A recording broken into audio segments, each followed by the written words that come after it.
Well, hey everybody, welcome to more week 2 in our Mark series, The Cross and the Crown. And I love reading through the Gospel of Mark because it's so rapid paced. There's so many things that are going on. And if you were here Sunday, you kind of got to dig into a little bit of this new teaching that Jesus was bringing to his new kingdom.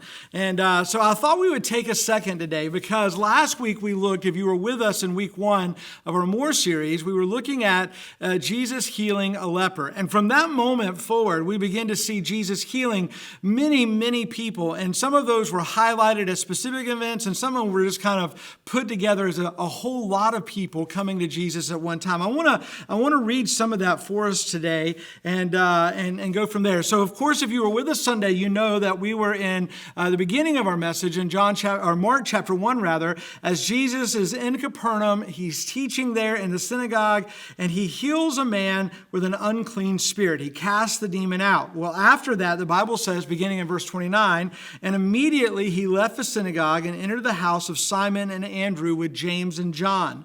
Now Simon's mother-in-law lay ill with a fever, and immediately they told him about her.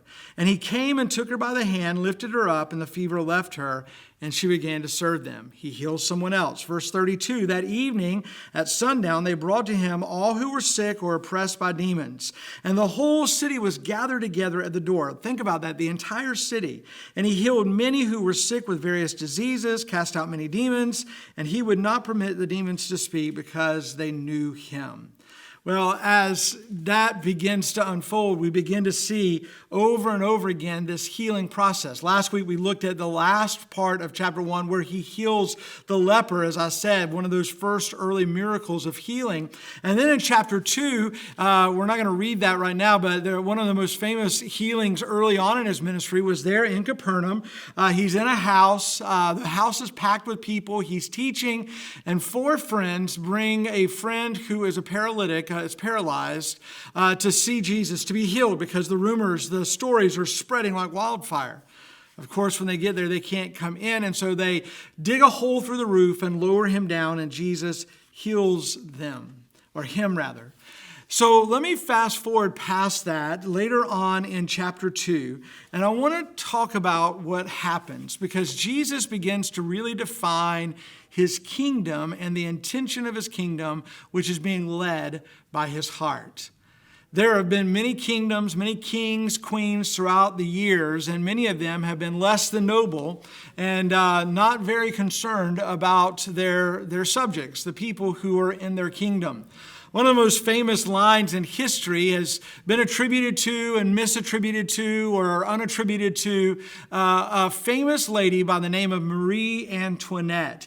Of course, she was the wife of King Louis XIV, or 16th rather, and they served over the nation of France.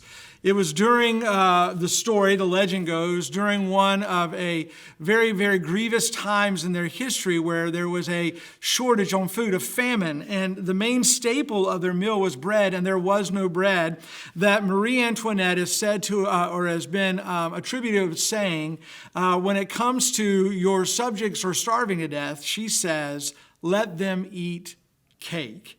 Meaning if they can't get bread, eat something else. And of course, that wasn't an option either. What she was revealing was she had no regard at all for her subjects. She didn't care that they were suffering. She didn't care that they were hurting.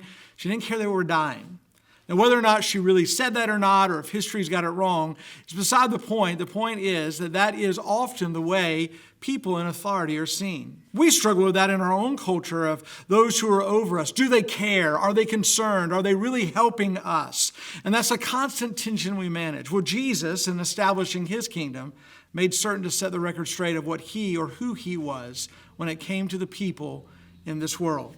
So I want to read just a little bit more and then leave some questions with you tonight to consider about how Jesus, how our King, loves us. Listen to this. This is from Mark 2, beginning in verse 13. He went out again beside the sea, and all the crowd was coming to him, and he was teaching them. As he passed by, he saw Levi, the son of Alphaeus, sitting in the tax booth, and he said to him, "Follow me." And he rose and followed him. And as he reclined at a table in his house, many tax collectors and sinners were reclining with Jesus and his disciples, for there were many who followed him. And the scribes of the Pharisees, when they saw that he was eating with sinners and tax collectors, said to his disciples, "Why? Why does he eat with tax collectors and sinners?" When Jesus heard it, he said to them, now listen to this. Here is our King's heart on full display, his love for us. "Those who are well have no need of a physician, but those who are sick. I came not to call the righteous, but sinners." As we're thinking about our King and his new kingdom, and as we heard this past Sunday, this new teaching that he taught with, this authority that he spoke with, he is reminding us that he cares for us.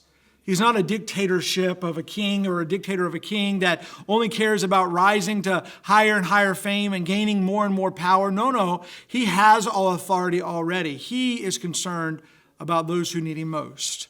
So he's touching the sick. He's healing them.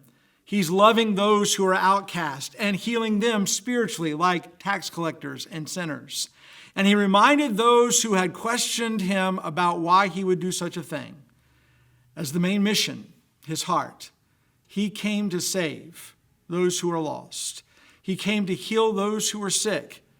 He came to love those who were sinners. What a great thought. And as we think about how we submit our lives to his kingdom, to his authority, I think it's extremely important for us to give some consideration to how Jesus modeled that for us in passages like these that we've just read tonight. Check out the questions, whether you're doing that by yourself or in group, and we'll see you next week for week 3 in Mark, the Cross, and the Crown.